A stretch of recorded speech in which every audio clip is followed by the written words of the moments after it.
Hey, quick update for everybody. Got a new little tool here for how you request Revit families.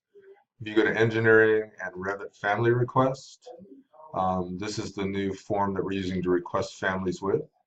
So basically what you're going to do is you're going to click Submit a Request. Another form will pop up here. You'll put in the job that you want to request the family for.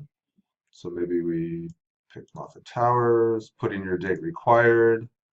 Um, and then whatever notes you want to put here. Drop your file here. So go into Windows Explorer, grab an AutoCAD file and just drag it right onto this little spot right here and hit submit.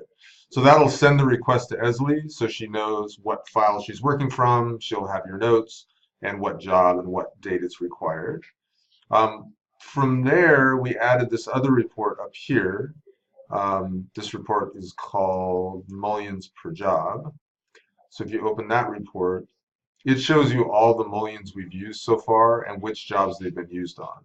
So if I were to pick a mullion, let's say something pretty standard like the 1106 with a 1-inch caulk joint,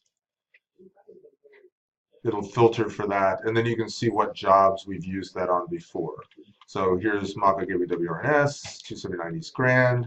It also shows you which version we're using on those jobs. So let's say there was a revision to it and you wanted to see if everybody's using revision 1 or revision 2.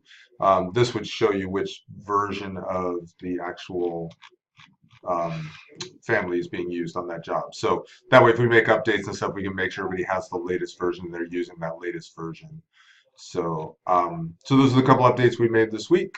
Just wanted to kind of show you that so you know where that stuff was being kept and how to find the information. All right, thank you very much.